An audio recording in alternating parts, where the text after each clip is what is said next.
Okay, this is Human Design Projectors Part 2 in this regards to rest, principles of rest. So I think it's really important that we redesign what rest means as projectors, because what I'm seeing online is that we're all laying around getting fat. Like, really, like that's what I'm struggling with.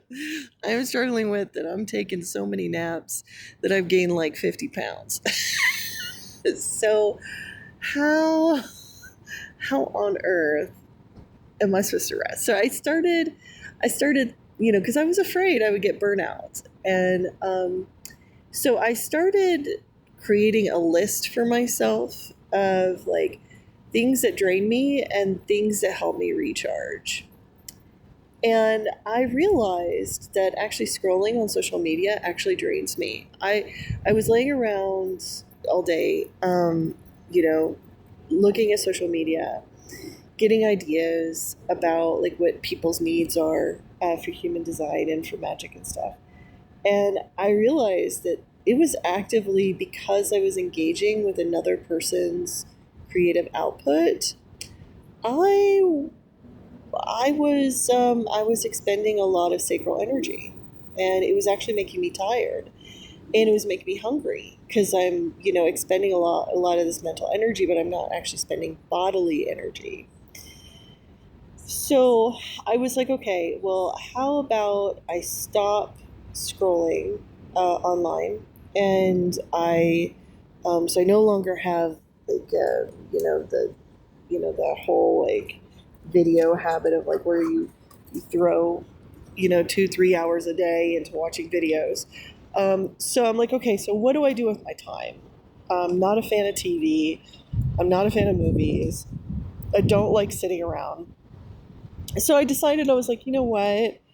How about I will try reading a physical book.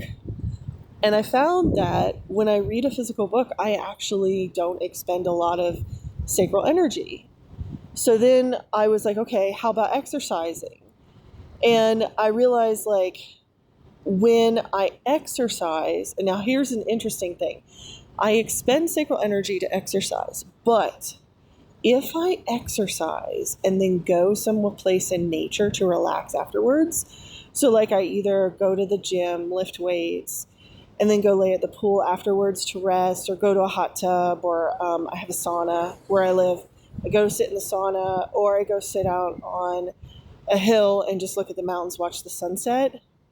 I feel incredibly rejuvenated.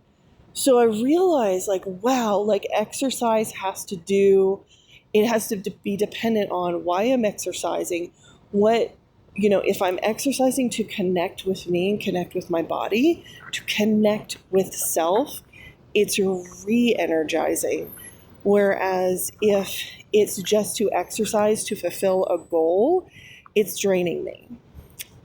So then I realized, okay, so it's not just what I do, it's why I do this. And that's why I'm sharing this with projectors.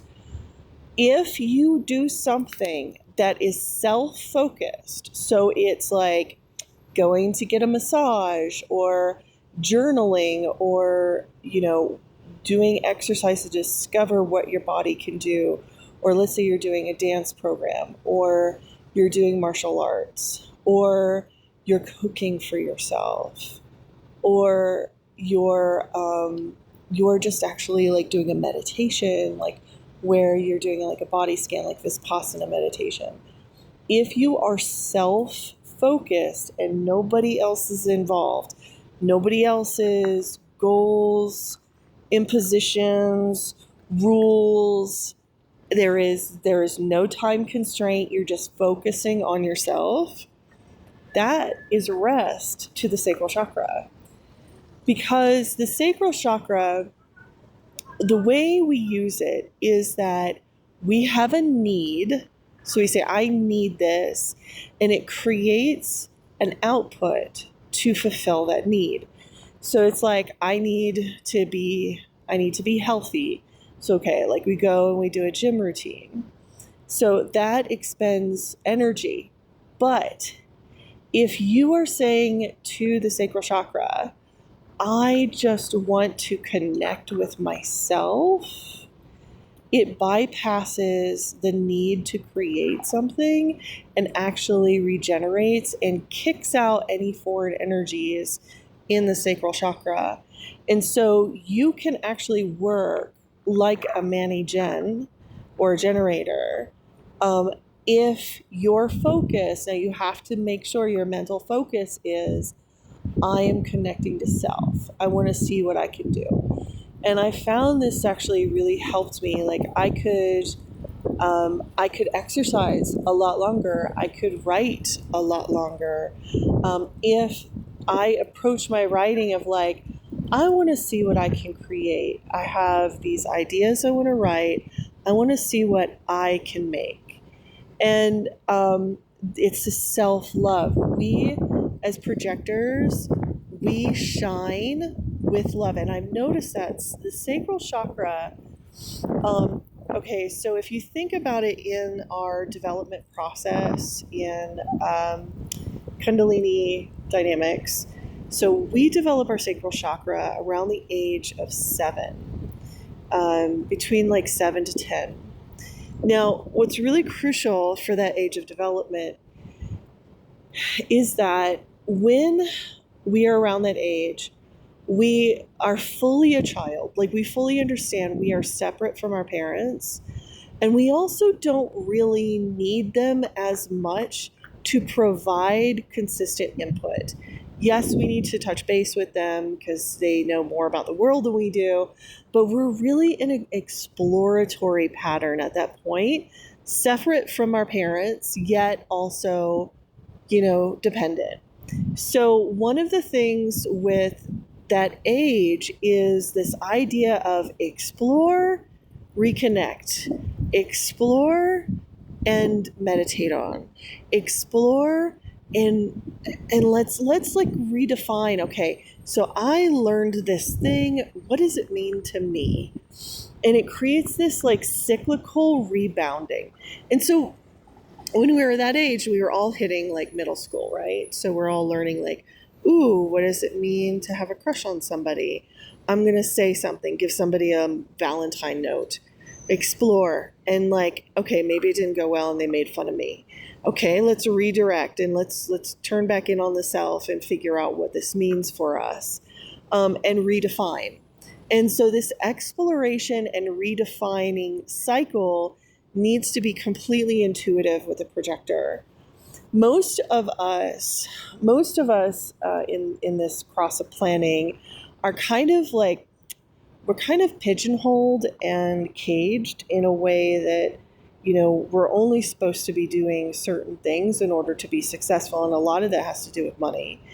A lot of us really struggle with, and it's not just projectors, it's everybody, is really struggling with, how do I be my authentic self and make money and pay my bills and have money to eat, have food to eat, and have a shelter over my head so that I can do what I love and be me and express myself in the world and even discover myself, because there's experimentation that's required in there. And so a lot of this can cause a lot of stress.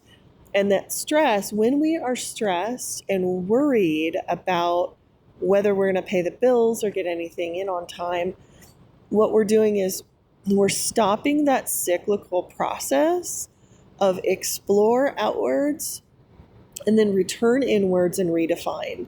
So what ends up happening is people will explore outwards, and if they have a negative interaction, instead of redefining, they go in and they shame.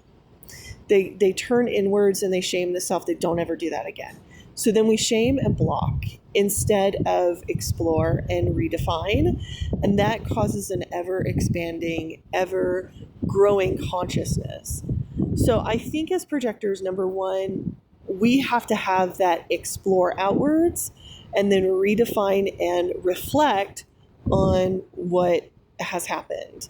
And so that's why I say like projectors excel with journaling and meditation, because we have to break the cycle of society that is so trying hard to program our sacral chakras to be good little worker bee slaves for this, sort of hierarchy dominant system that we're in.